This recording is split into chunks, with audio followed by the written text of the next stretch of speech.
Hello everybody and welcome to the United Stand. It is Wednesday morning and there is a $7 billion investment plan coming in from the Qataris that they want to invest into Manchester United to make Manchester United great again and basically make Manchester United it is the best football club in the world, but make Manchester United the best football club on the world when it's in terms of on the pitch, in terms of the stadium, in terms of investment. There is a £7 billion plan coming in apparently from Sheikh Jassim and what he wants to do for Manchester United, and I'm going to explain that for you all on this morning show. Also a couple other things coming in as well, who we could potentially be investing in the summer transfer wise, what that means the summer will look like. Let's get into it this Wednesday morning. But hello everyone. I mean, Qatar is definitely looking like it's going to be the most likely option, and the things that keep coming out on the news really do keep making me think. I mean, how can the fans not want this than the footballing side of things? I mean, the footballing side of things are ridiculous on what they're planning to do. And yeah, I'm just really excited to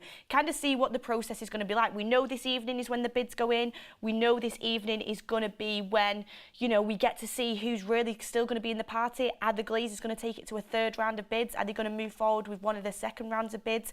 We'll have to wait and see. But I want to get straight into what Sheikh Jassim is wanting to do realistically with Manchester United. And it's coming from Laurie Whitwell at The Athletic, and it is: Sheikh Jassim wants to complete a full takeover of United, meaning he would buy the Glazer family's 69% and then purchase the remaining 31%, which is made up of smaller investors.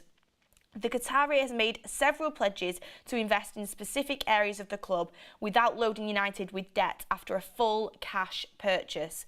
Ratcliffe, however, is bidding for the Glazers 69% at this stage and is not offering to buy out the remaining shareholders. He would have to borrow money to finance any takeover, and Ineos has not committed to paying off the club's debt, which sits at $656 million.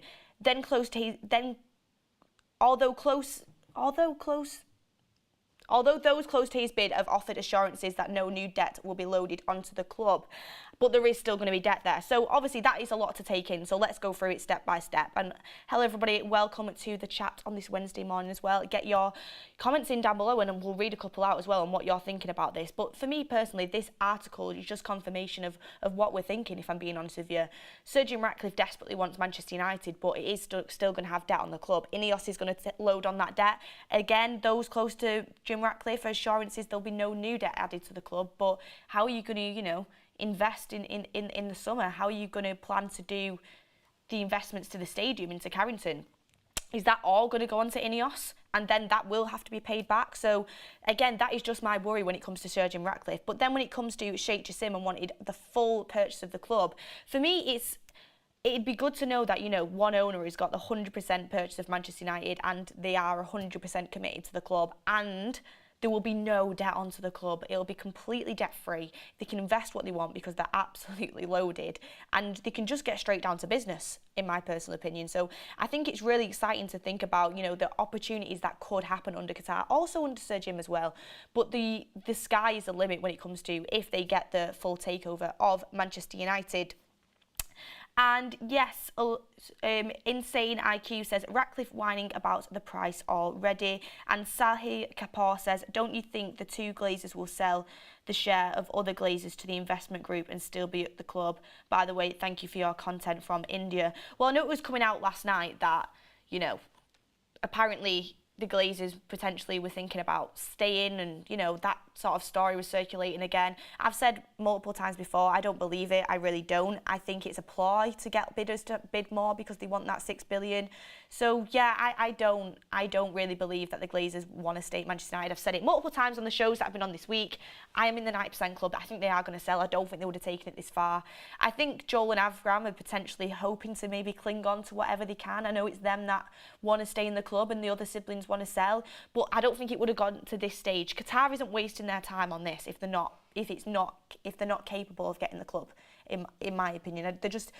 They've got too many people in charge that know the way business works to be wasting their time on this if there wasn't a chance they were going to get the club. So for me personally, I think it's a ploy, like I said yesterday, to make the bidders up their price tag to the price tag they actually want, which is $6 billion, which is absolutely utterly crazy, like we were talking about yesterday.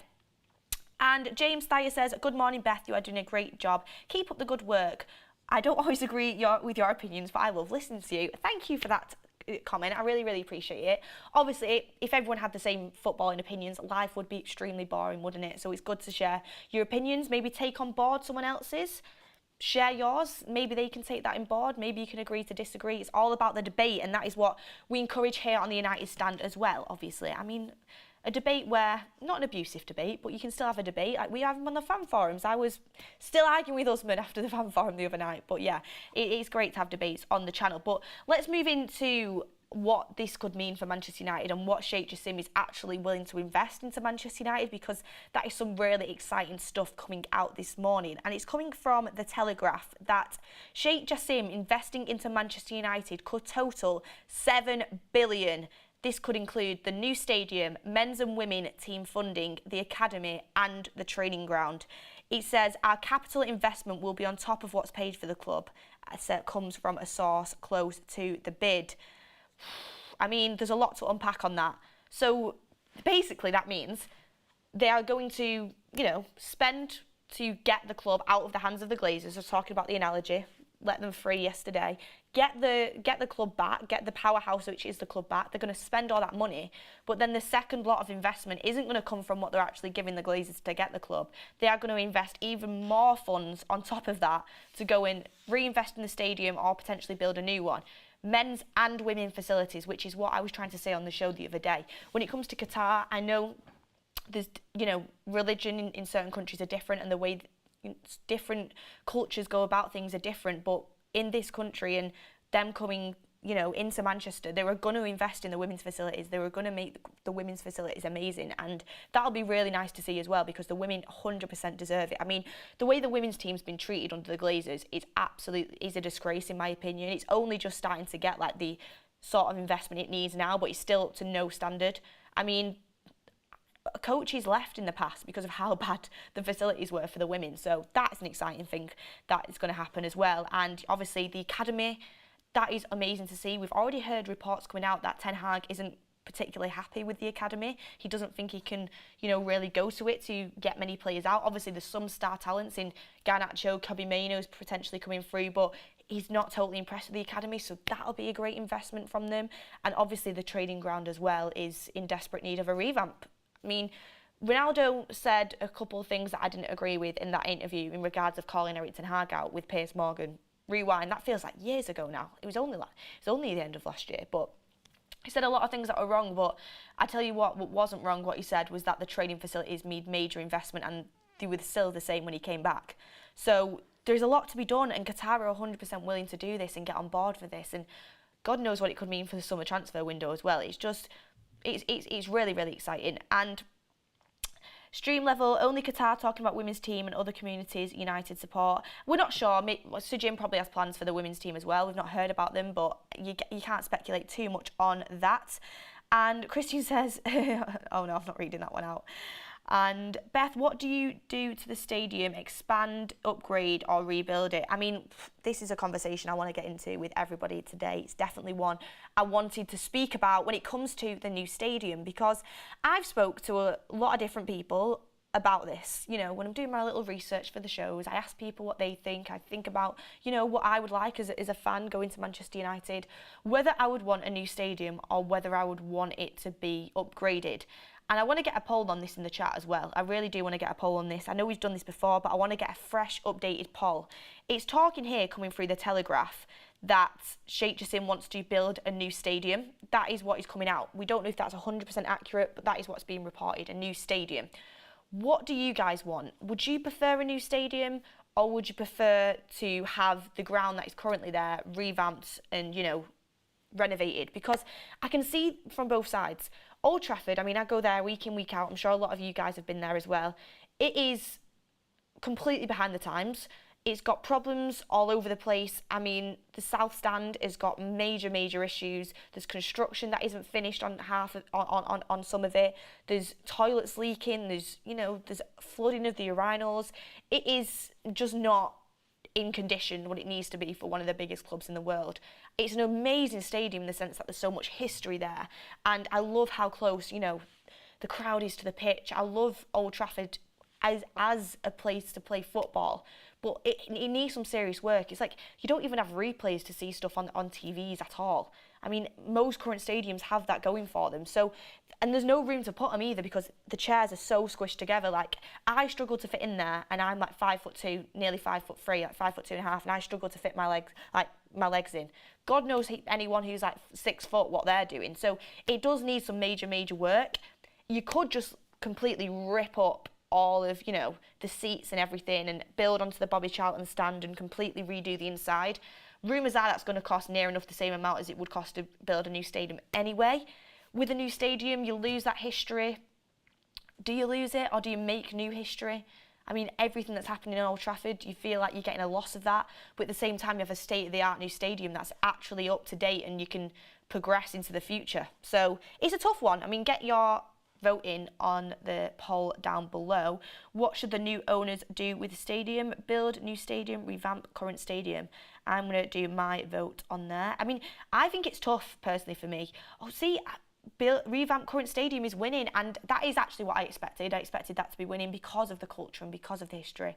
But for me, it's a tough one. I would absolutely love a stadium that is, you know, completely state of the art, is, you know, just a great experience when you go into it, and you know, it is up to date with the times. I would love that, but at the same time, the thought of letting the history of Old Trafford go really does put me on ease, get me uneasy is what I was supposed to say there. It does make me feel a little bit uncomfortable. Like, I just don't know if do you have a dip in home form because the atmosphere isn't quite the same when you're in a new stadium because everyone needs to get used to it. You know, but some people believe in the fact that, you know, all the memories and the great games that have been played at Old Trafford, should that really just be completely knocked down? I think I'm on the, you know, I used to think I wanted a new stadium, but I feel like I've moved on to I want to revamp Old Trafford, especially because of the way it is such a fortress as well, and Erik ten Hag has turned it back into that this season.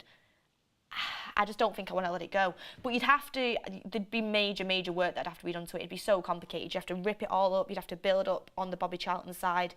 I don't know how they would do it, but if they could do it, it'd be unbelievable. And Rohan Gupta says Old Trafford history is fans and players. I mean, that's true. I mean, wherever the fans are, it's going to be, you know, the connection's always going to be there. And Hello India says United need to invest in a new talent and have some scouts from the likes of Benfica and Dortmund. It's better to bring in players under 20, have Ten Hag grow them rather than spending like Chelsea. I mean, I'm sure that's a new pledge of what the owners plan to do: invest in the academy, invest in the scouting network, and probably get many new employers into the club.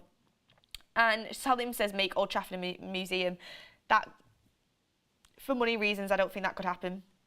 I mean, it'd be great if it could, but I just don't. For money reasons, it won't happen. And plus, what a waste, you know what I mean? What a waste of it being a museum. Like, it just, you either play on it, you know, or have it, or you could use it for, a lot of people I heard saying you could use it for the women, but then I think if you're building it next door, the stadium, because it has to be next door, it has to be. You can't actually move the location because that would just throw people. I don't think I could deal with them moving the location. They'd have to build it right next door. 2 stadiums right next door to each other. Where are you going to put the car park? Is there going to be enough space for people to get in and out? Like, it just, I don't know. I'm not an architect. You know, we have to look at what architects think of what could happen, but I don't know if that would work. Demolish Old Trafford and build a new stadium on the same old grounds. That's probably what the plan is for if a new stadium is built. That is what the plan. But revamp and expand the South Stand. I'm hoping 46% who voted the new stadium are rivals. What the hell? New stadium for over the next 100 years. Old Trafford history is fans and players. Yep, just seeing all the chats come in there. And hi Beth, Goldbridge versus Ricky in debate. Who wins? Who do you think gives up first? Lol. Well, I've had debates on, you know, lives with Ricky, and he can sell wool to a sheep. I've said that multiple times before. He does not give in. He won't change his opinion ever. No matter how wrong he is, he won't change his opinion. And then obviously Goldbridge doesn't like to be wrong either. It'd be an interesting debate. I'm sad I weren't in Dublin to see it live, but I'm sure whoever was, you know, enjoyed it. I'm actually, you know how I do my Friday shows sometimes?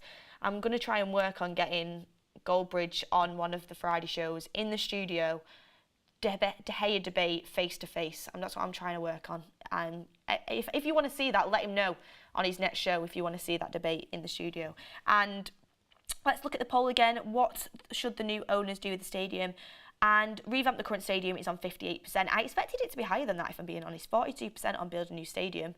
It's quite 50-50 there. I mean, obviously it's more 60-40, but I expected it more on the completely revamped side. But you know, the new stadium, a lot of teams are doing it right now, and it does seem like something that would benefit us over the course of, you know, years to come. But it's letting go of Old Trafford. And if you can what I want to kind of conclude this on for me, if you can revamp Old Trafford and make it into a state-of-the-art stadium where, you know, we're going to be able to progress from it, it's great for the fans, it's great for the players, and it's going to be worthwhile. Revamp Old Trafford, the history and everything that's there. Revamp Old Trafford. If that isn't possible to do, and it's just going to be like a, you know, fix-it job, and it's going to be like not really the standard of what we want, then you might as well just go and build a new stadium. But if we can revamp Old Trafford, which I'm like 90% sure that we can, because of how amazing, like, you know, you can do things nowadays when it comes to architecture, then I would be on board for that. That's my opinion, if you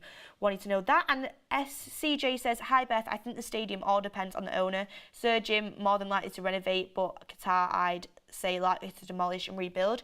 I wonder why people are thinking that. Is it because you think Sir Jim has less money? Is it because you think Sir Jim's got more connection to, you know, Manchester and the fans?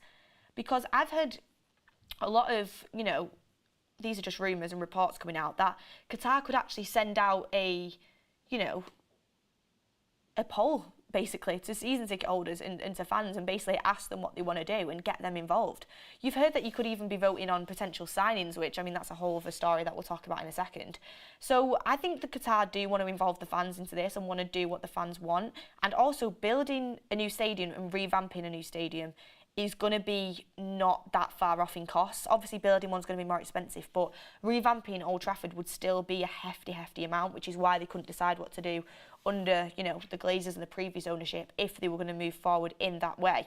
So I don't think it's right to just say, oh, Sir Jim's going to renovate, Qatar's going to rebuild, because you don't actually know what the plan is. We've not heard about the plans for that. So, I mean, it's just speculation at this point. S World says New Trafford. I hate that. I hate New Trafford. I still want it to be called Old Trafford, even if we did rebuild one. And Junior Scott, I would love to see Beth versus Mark. I mean, he wouldn't listen to me anyway, would he? Let's be honest. Mike Calvert, people know the history, but if you don't move on with the times, you end up a dinosaur stuck in the past. New stadium is a must. No Qatar. Love showing off, Beth. Qatar will definitely build a new stadium for our football club. And I wouldn't let fans vote on signings, says Amenji. And what I wanted to, that's just a quick point that we can touch on, is the rumours that they were going to, you know, send out, you know, messages and emails to let fans have kind of a say or a vote on potentially what the signings would be. I'm not saying this is right, I'm just putting out a scenario there, a scenario out to all you guys and what could potentially, you know, happen. I'm not saying that they're going to send like a fan vote out and, you know, if you vote between Weghorst and staying or leaving, they're going to 100% listen to you guys and not the manager. I don't think that's the case at all. But say if, you know, they were looking at plans for the summer and they sent out, you know, what would your preferred positions for the summer? Do you think Weghorst, whatever, would you prefer Osimhen or Kane? Not that these are things that are actually going to happen, but if that did happen, you know, like earlier on in the year and they sent it out, they don't have to go, oh, well, the fans have voted 100%, like the fans have voted 80% Osimhen, that's what we have to do in the summer. That's not what they have to do. It's just probably like 5% of the decision-making process into what the plans are for the summer and what, you know, the fans are thinking. It's not like we have to follow this and this is 100% what we're going to do. It just incorporates the fans a little bit and makes them feel like part of the process, potentially. It's just a potential on what could potentially happen if that did. And, you know, if you're making the fans feel incorporated, you don't have to use that 100%. They're going to obviously use Erik ten Hag as the main factor in this. Also, what scouts thinking, potentially new scouts that they get in at the club, the direction that the club's going in, what the squad needs. But then having that little bit of fan involvement as well makes the fans feel like they're involved with the ownership, involved with the, you know, involved with the club, which I don't think would be a bad thing, if I'm being honest. Don Makachev says, Ramadan Mubarak to all Muslims in the United Stand community. Yes, obviously, happy Ramadan to everybody that is, you know, celebrating and doing. I mean, it's amazing that they're letting players break the fast within games. I've seen that news come out, and honestly, it's been a long time coming. So yeah, happy Ramadan to everybody who is celebrating that. Finding Purgatory React says, bring back a phone-in show. That could be happening very, very soon, is all I'm going to say. There could be a phone-in show happening very, very soon. We just need to sort a few things out, but I'm not saying it's definitely going to happen, but I would get your hopes up if I was you guys on if you're wanting a phone-in show. And I think I've got all the super chats there up to now. And Roger says, Old Trafford is iconic worldwide. Can't build a new stadium ever. And finally, someone who gets it, the new stadium is much more easier to do. And the poll is officially over, and it's 3.2k votes. So thank you everyone for voting. And it's 61% revamp current stadium, 38% rebuild new stadium. That's more along the lines of what I thought the poll was going to be. Obviously, people are attached to the history of Old Trafford. We have amazing memories there. If you can revamp it into a state-of-the-art new stadium, I would love that. If it's impossible, if it's, you know, not, if it's just going to be a part-time fix, revamping it, I'd rather build a new stadium. That's my thoughts. But over 6,000 people watching. Thank you, everybody. Hit a like on the video. What does Sheikh Jassim's bid mean for Manchester United, and what investment can Manchester United expect from Sheikh Jassim if his bid comes into fruition? But just some more news coming out from Ben Jacobs, and it is Sheikh Jassim's 9-2 Foundation is being led by Shahzad Shabazz. He's an experienced and highly respected banker and has been earmarked for a key long-term role rather than only a parachuted in to drive the bid or help value the club. I'm seeing the word banker having a long-term role, and it's giving me PTSD, everyone. Obviously, you know, we know he's been involved in helping the 9-2 Foundation get their bids into the Rain Group and, you know, further the purchase of Old Trafford. He could have a long-term role, it's being reported, within Old Trafford if Sheikh Jassim manages to buy Manchester United. What do you think about that, about a banker having a long-term role? I mean, we get PTSD because of the Ed Woodward being a banker and running the football club. I'm I'm pretty certain that Sheikh Jassim wouldn't put him in charge of, you know, the footballing side of things. He would have the role when it comes down to, you know, the money and the financial aspects at the club. And if that happens, then I have no issue with it. Just don't let bankers get involved with football is what I have to say on that. And Simon Heron says Glazers were staying last night, according to Adam. Yeah, we report on the news, everyone. And like I said at the start of the show, there was news coming out that the Glazers were debating, you know, potentially taking a minority share to stay. That was the news last night. My personal opinion, and it's about news but also giving the opinion to you guys as well, my opinion is it is a scaremongering technique to make the bidders bid what they want, which is 6 billion. That's my opinion on it, but you know, if that's the news being leaked out, it's going to be reported on, but we can all have our opinions on it as well. And Abdul Qayyum says it depends on what type of role he would get. Yeah, as long as the banker is staying in a banker's role when it comes to finances, then I'm fine with it. Just don't let him deal with transfers and football, which is really important. And yeah, it's talking about him being part of the capital and the leadership team of Manchester United. And basically, I think from what I am seeing here, it does look like he would be in charge of the money aspect side of things, which is obviously really important. You don't want Ed Woodward round two, which, you know, Qatar have got money to spend, they're smart, they have the ambition of the football club at heart. I'm pretty sure that what they are going to do is employ the best people in each possible position to ensure Manchester United is run in the best way possible. When you have this amount of money, like, it isn't really an object for you, so you can employ these types of people to be part of this for Manchester United. And yeah, and also the main factor, I can't believe I didn't mention this earlier in the show, but we'll get onto it now. I got distracted with the new stadium, with, you know, Carrington and investment into the summer. The next part of the show is talking about when the club could be sold by. So it's coming out from the Mail Sport that the Glazer family will hope to sell Manchester United by the start of the summer if they decide to go ahead with a full sale of the club. Right, this is clarity. I need clarity on this, what means start of the summer for me. Does start of the summer mean, you know, before the summer transfer window? Does start of the summer mean the official start of the summer, which is like June 23rd, I think is when the start of summer is official? When does it mean?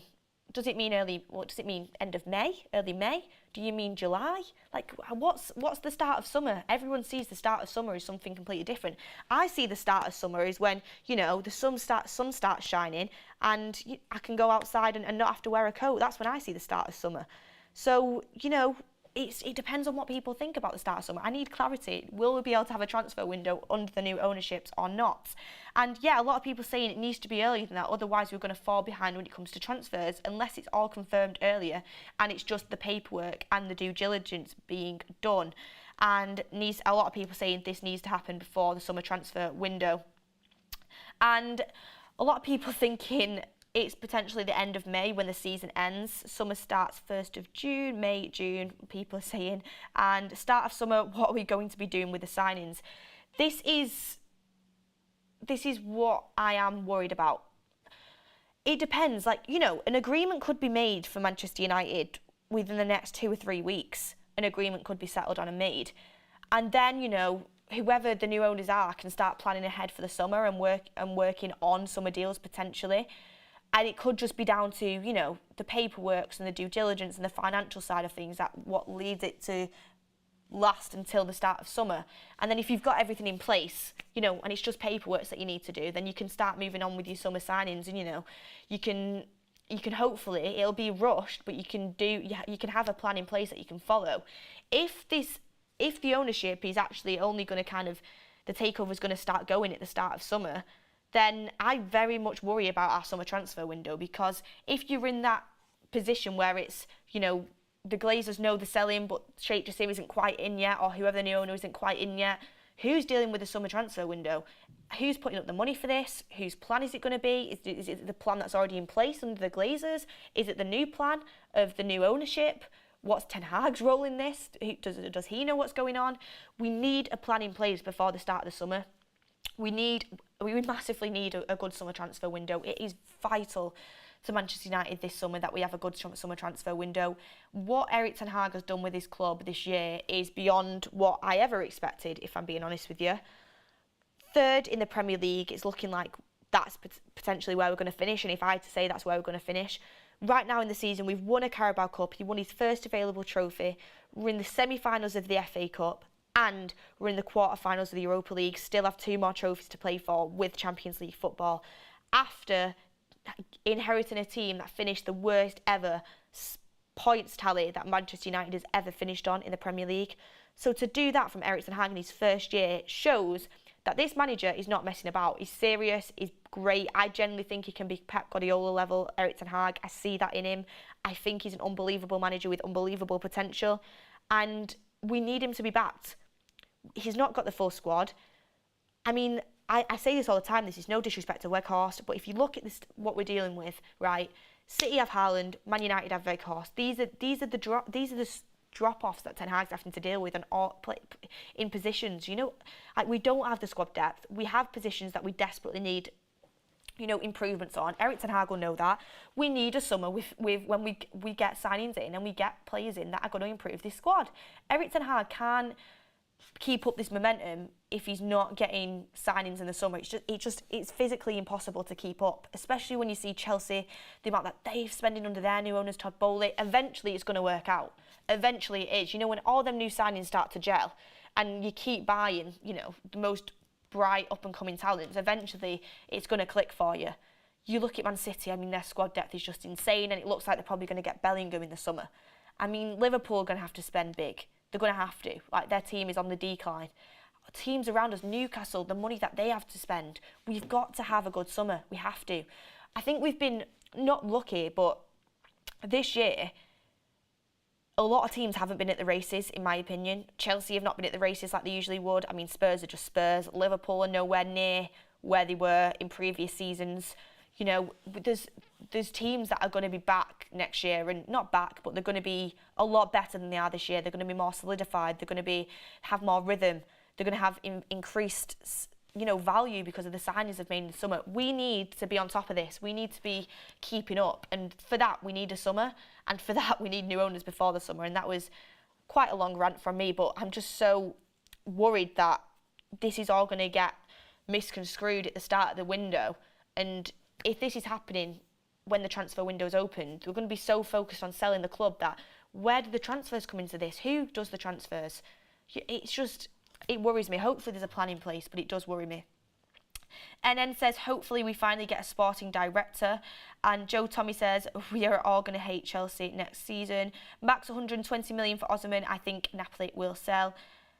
And Mark Khan says, not sure why people talking about signings let the club get sold first. Obviously, the club getting sold is the main priority. Oh, like, that's better than any signing the Glazers leaving the club.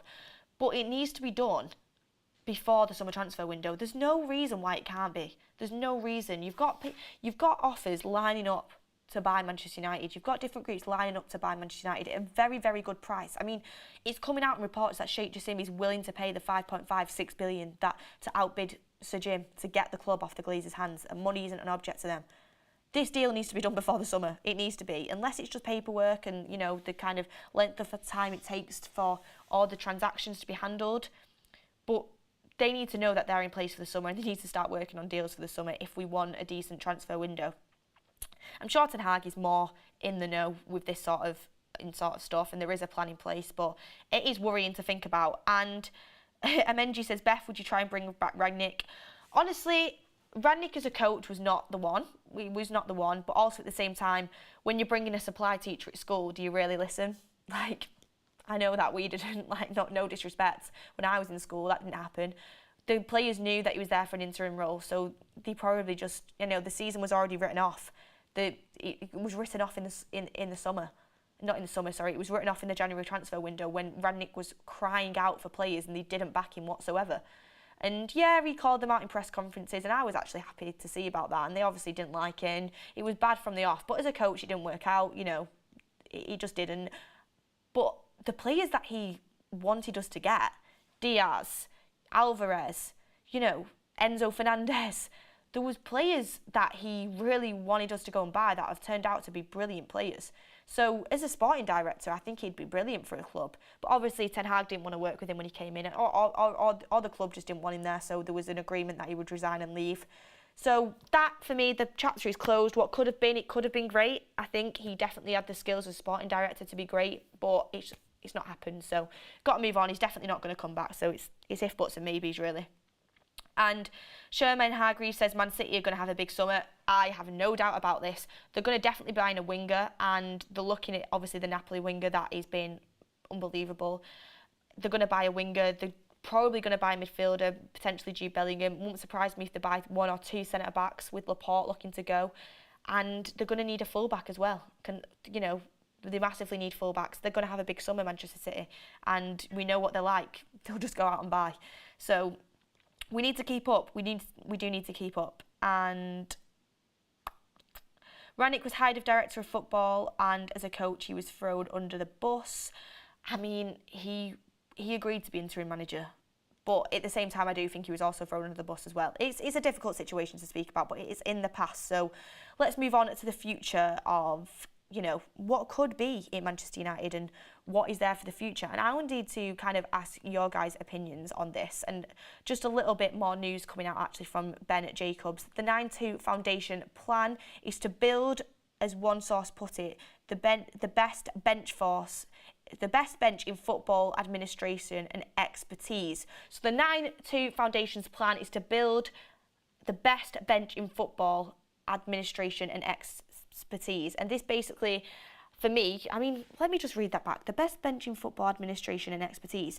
For me, that reads as they want to build the best people to be in charge of each footballing aspect of Manchester United. They want to have the best scouts. They want to have the best sporting director. They want to have the best manager, in which we do in Erik ten Hag. They want to have the best recruitment tactics when getting, you know, academy players in. They want to have the best people in charge of revamping the stadium and rebuilding Carrington. They want to have the best people in charge of the women's team, the best bench of football administration expertise, the best coaches, you know, the best sports psychiatrists, the best physios. They want to have the best. That's what I read that as. When I saw the best bench at first, I thought it meant the best bench of players, which would obviously come with all of that. But, I mean, that is music to my ears. They want to have the best people in charge in every single department in Manchester United, which But I mean, the news that people ask me, Beth, you're so pro Qatar, and it's not that I'm not pro Sir Jim, because I would, if Sir Jim came in over the Glazers, I'd absolutely love it. I'd love it. I think he'd be a good owner. Better than what like anyone could be better than what the Glazers are, but I do think he'd be a good owner. But what Qatar is offering us here, everything that comes out, I just keep thinking, wow, yes, thank you. Has anyone seen that Lady Gaga meme where she's like, amazing, extraordinary, I mean, unbelievable? Like, that's how I feel when I keep seeing stuff come out about Qatar. They want to, reinvest in the stadium. They want to build a brilliant women's team. They want to give Erik ten Hag all the tools he needs to build an unreal force of a Manchester United team. He wants to get scouts in that are going to be the best in the world. He wants to, get coaches in that are going to be the best coaches to work with the players. He wants to build the academy. I mean, everything is just like tick, tick, tick, tick. I mean, he wants to pay ridiculous amounts to get Manchester United because he's that desperate to get hold of it. I mean, he seems so passionate about competing at the top, and he's going to want to outdo City. He's going to want to outdo Newcastle. He's going to want to be the best of the best. You want that. I mean, what you want in football, you want the players to be the most competitive. You want your manager to be the most competitive, but it all trickles down from the top as well in a lot of football clubs. If your owner is the most, if he is the most competitive, will do anything for Manchester United to win type owner, and you can feel that in the club, you can see it from the stadium, you can see it from the facilities, you can see it from how they act within the transfer windows. It trickles down to then the manager, who you would expect also wants that. It then trickles down to the players, and you've just basically got a whole force of a football club that is all on the same page of wanting to go out there and win and be the best on the pitch. I mean, if then players turn up to Carrington, it's completely revamped. The best of the best facilities are there. They've been told, we're signing Osimhen in the summer, we're signing Costa, we're signing, another midfielder, we're signing potentially even another winger as well. Like, you're going to have to improve or leave, because we want winning people here. It just sets a precedent. It really does. And I'm liking what I'm hearing. I really am. And Adam T says Qatar will change the entire infrastructure, not only the team. And Jonathan Reed says, no brainer, has to be Qatar that gets us. I mean, what the supporters should be wanting is to clear the debt and compete again. It's the only way we will challenge City, Chelsea, Arsenal next season. And Marty says, once the clubs are purchased, there's going to be a couple of seasons where they need to build up funds to reinvest. 7 billion is not the sum anyone is willing to pay after an initial of 4.5 billion is deluded. If that comment says, I don't mean that, I think it maybe means rejected, but I actually don't think there will be a couple of seasons where they're going to build up Qatar to invest funds. I think straight away they'll be wanting to do whatever they can to get the fans on side and get this ball rolling. That's what we're hearing anyway, and that's what very reliable journalists are putting out there. And getting rid of all our debt, and that is why I feel Qatar every day. And Abdul Karim says, Sir Jim will be better than the Glazers, but I'm sure Sheikh Jassim's beard is better than Sir Jim's. And Barry Anderson says, quick question to why people think Ten Hag is good. Who appointed him? But the owners, the Glazers. So that was the best thing the Glazers have ever done for this football club. Genuinely being serious there. The best thing they ever did, and the one thing I'll give them credit to, is appoint Sir Jim when there was so much pressure from the media to go with Poch. It's the best thing they ever did. They actually listened to the fans for once in their life. Not Sir Jim. I mean, not Sir Jim. Ten Hag. Let's rewind. The best thing the Glazers ever did is appoint Ten Hag. Ten Hag is the best thing they ever did when there was so much pressure from the media to appoint Mauricio Pochettino. So that is where my credit comes for them. Everything else is like, I can't wait for them to leave the football club.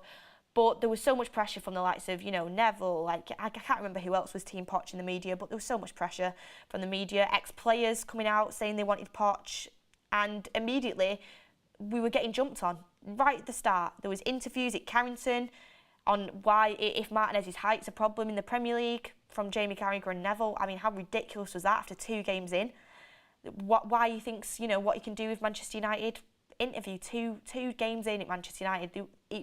I'm telling you, people were on it. hope. So I reckon some people were hoping he was going to fail. I'm being honest, which is disgusting in a way. But there was so much pressure for Poch, and the Glazers actually ended up going with Ten Hag because of how amazing Ten Hag was in his interview, which we know what Ten Hag's like. He plans to the most minute detail. He knows what he wants. You know, he's a strong manager. And I love that. I love that about him. And I'm so glad that they bought him. So for me, as I said on the show, literally when Ollie got sacked, when people asked me who I wanted my manager to be, I knew Ten Hag would be a success, and I believe he's gonna. I think he's the manager that's gonna win trophies with United. I think he's gonna win Premier League with us. I think he could win Champions League with us. That's how much I believe in him. Honestly, I'm so happy about that. And yeah, got my words a little bit mixed up there, but yeah, they've not appointed Sir Jim. No one. If anyone was just tuning in there, there's no breaking news. It's still an open race between Qatar and Sir Jim and other investors that we don't know about, but I was just talking about how the best thing the Glazers ever did was appoint Erik Ten Hag. Paul Grieve says Erik Ten Hag came for the project. He was actually the cheapest option available. And Slow Sorts News says, hi Beth, unfortunately I'm unable to go to Mark's live event in London. This is because of certain health reasons and having to go to hospital. If I can, I would like to donate my ticket to someone. Well, I'm really sorry about that, Slow Sports News, that you're not available to go to the live event, and I hope everything's okay with you and I hope you get better soon. But if anyone wants a ticket to the London show, make sure you contact Slow Sports News. Very kind of him to give that away. And Phil Motis Gay says, the more you guys become puppets of state-owned business, that I am hating the beloved team. Sad. You're allowed your opinion.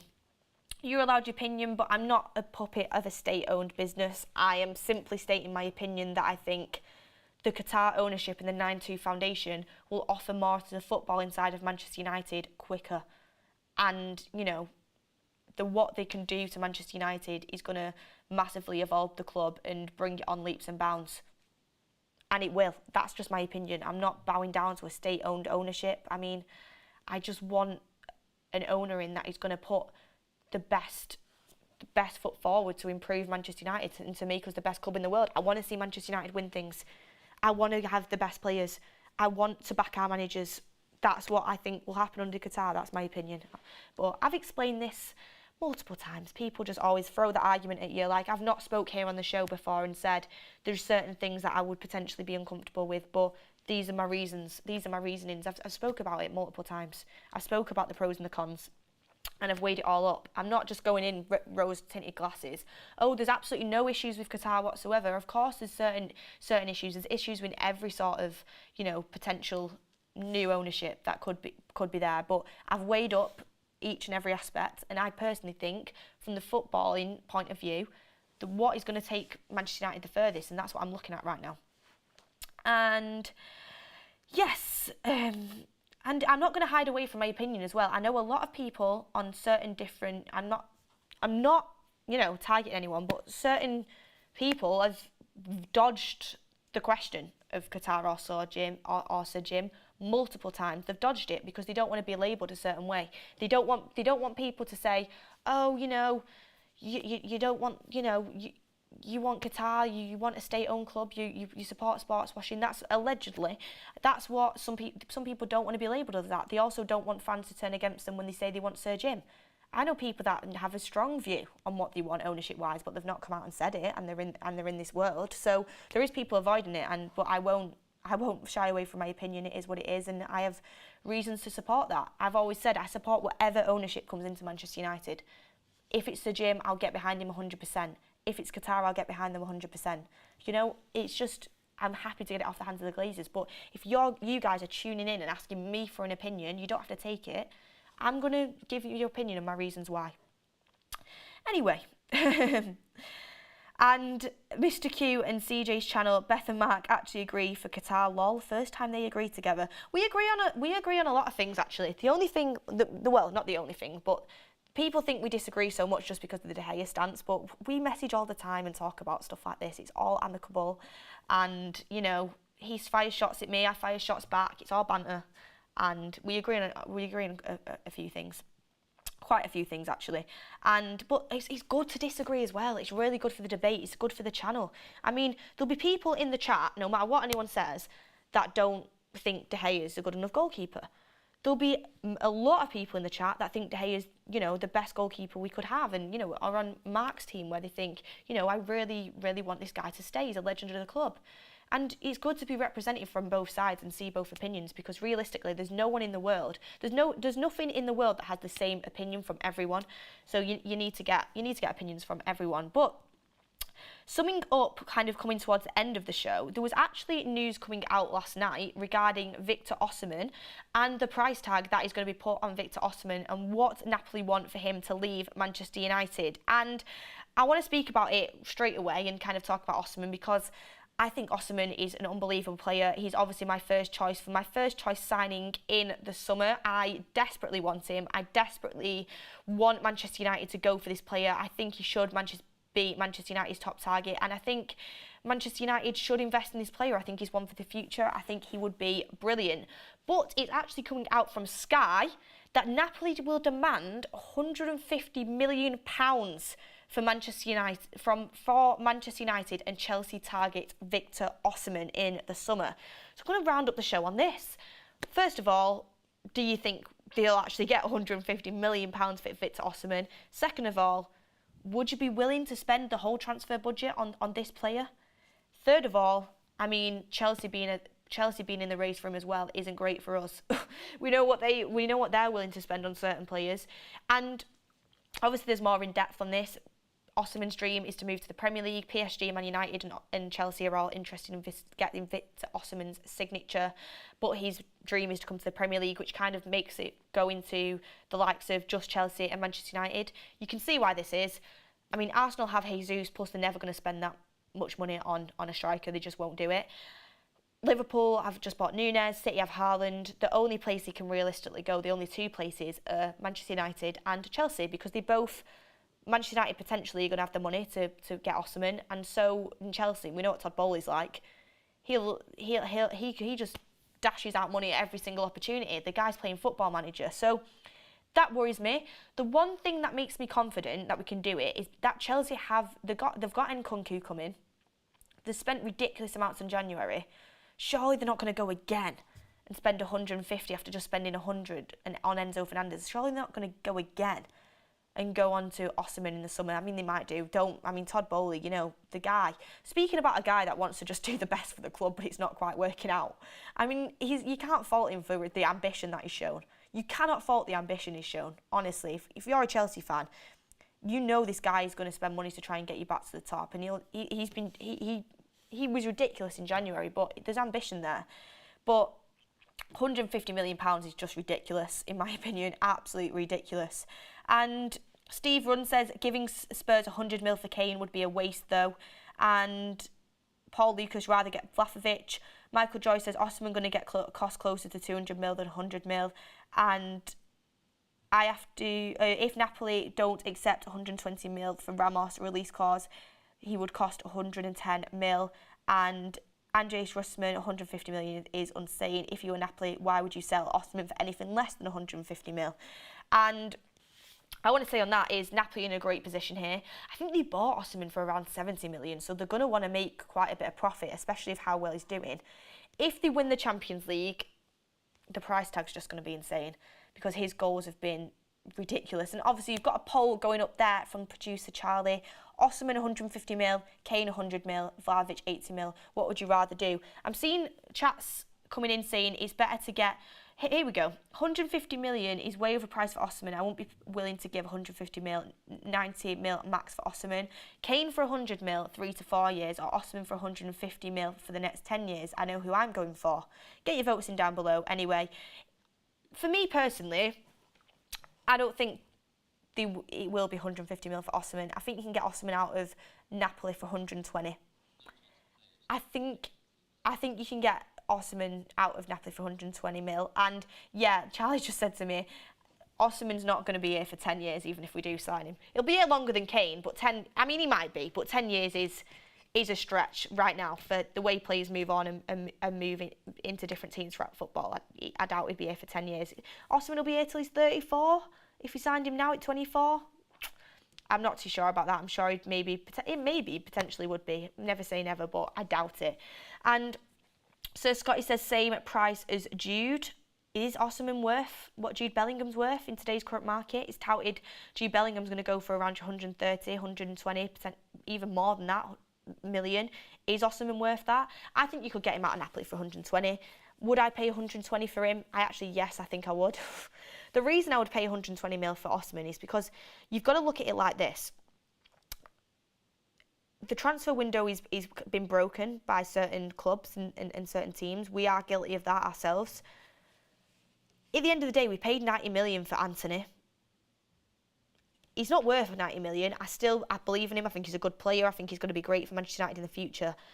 We paid 90 million for Al-Thani. Manchester City paid 100 million for Jack Grealish.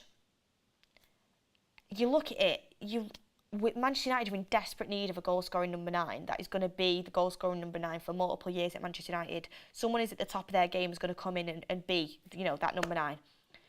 120 million, which is what I think you can get him out for. Therefore, I think 150 million is just, they're slapping that price tag on, but it's excessive. It's excessive. I think you could get him out for 120. Especially if he's pushing a move as well and pushing to go to the Prem. 120 you can get him out there for. I think 120 is worth it. I really do. Grealish went for 100. Anthony's gone for 90. Like, you're looking at Manchester United's next striker that's going to lead the line for the next 4 years, potentially. 4 or 5 years. He's going to hopefully score you more than 20 goals a season every single year. I think that's worth 120 million, I do. And it's crazy the way the transfer window works nowadays and the prices of things, but I would pay 120 mil for him. I would. 150 is too much. Wouldn't pay 150. That's ridiculous. 150 million is ridiculous. I'd pay 120, and that's still even a bit crazy to me, but I would pay it. In today's current market, Cardiem says Mbappe is still the dream, lol. Well, you never know. You never know when Qatar coming in. John Tomey says that Chelsea bought Enzo Fernandez 120, Napoli, Osimhen went to Napoli for 80. Osimhen is worth 120 mil. That didn't really make sense, but thanks for the chat. Vlahovic isn't ready, some people saying. Let's see what the vote is saying. And it's 71%. Osimhen still for 150 million. 7% Kane for 100 million. 80 million Vlahovic, 15% and 7% other. Wonder if that 7% is Gonzalo Ramos. I've spoke to a lot of Gonzalo Ramos fans recently. I really like the player, I have to say. But his release clause again puts me off. I mean, I think it's 120, 130 mil for Gonzalo Ramos release clause. Ridiculous. But he does look very, very good. I'm it's mad how low Kane is on this list. I want Osimhen too, but 150 million for Osimhen on that price tag, still 71% would go for him. I think we'd get him. I think we'd get him for 120 mil. But it's great to see that we're still being linked to him. What I want to ask you guys in the chat just before I wrap up this show, would you be worried about Chelsea? Are you worried about Chelsea potentially, getting in there and stealing Osimhen from us because of, us trying to get the ownership deal over the line at the start of the summer? We've not got our plans in place. Chelsea swoop in and go and get Osimhen and just pay the money that Napoli want. Does that worry you? Worries me. Worries me big time. We know Chelsea don't mess about when it comes to these sort of things. Let's see what you guys are saying before we wrap this up. And Beth, what do you think is happening with the Telles situation? Do we let him go? Chelsea's gone. Chelsea's gone. Not Chelsea. I keep getting my words mixed up. Telles is gone. Telles is gone. We're not bringing Telles back. He's not good enough. I always thought he was going to be, but he's not good enough. He's a player that he's going to go somewhere. Are Chelsea going to buy Felix for 100 mil too? That is a good shout. And Neil Walsh, Evan Ferguson is the future of Man United captain. United need to get this deal done this summer. Are you Irish by any chance? No, seriously, I do like Evan Ferguson. Speaking in interviews that he's a United fan, he used to watch Danny Welbeck. Now he's playing with him. He's loving it. He's someone we should be looking at. And Chelsea don't have Champions League, so not bothered by them. Oh yeah, I forgot about that. Chelsea are not going to be in the Champions League next year. That really does, that puts things into perspective actually. I think we can get Osimhen. 120 mil. Let's do it. I'm just worried that, I'm not worried because Kane would still be a good purchase, but I just see Kane's such a Man United move, isn't it? Going and get Harry Kane is such a Man United move, so I think that might be the route that we try first before we go on to Osimhen, but we'll have to wait and see. But look, everyone, so much news coming out this morning surrounding Sheikh Jassim's potential £7 billion investment into Manchester United. Things are hotting up. The deal is reported to be done by the summer, well, before the start of the summer. What does that do for the transfer window? Are you worried about that? Who would you prefer to buy Manchester United? Are you excited for the news that's going to come out tonight with the second round of bids? Let me know. And quickly as well, we just got one last super chat from Charlie Max. I'm a little confused. The community wants Osimhen, but only fraction I've ever seen him play. It's hilarious. Kane or Tony for me. Shots fired. Shots fired in there by Charlie Max. I rate Tony so much. I would love to get Tony, but we're never going to go near him with what happened with his betting things and his bans. Unfortunately, United just won't do it. But he's a great player, and yeah, I would be happy with Kane. I just think Osimhen's the future, and I have actually watched Osimhen quite a lot, and I'm sure a lot of people in the chat have watched him as well. People watch European football as well as, people don't just watch the Premier League, people watch Champions League. A lot of people do watch Serie A, so I think it's unfair to just assume they haven't watched him play. But anyway, deadline for the bids is 9 p.m. tonight. Wednesday tonight is the 9 p.m. for the bids. More news coming out then. I am pretty sure we're going to get a lot of reports coming out. Make sure you stay tuned for all this latest updates on the United stand. And yeah, my last morning show of this week, depending on what things happen. So thank you guys for sticking with me. And I've enjoyed it, waking up, speaking to you guys every morning. I've enjoyed it, covering the news for you. So thank you for joining the show with me today. Make sure you hit a like, make sure you subscribe, and I'll see you on the next one.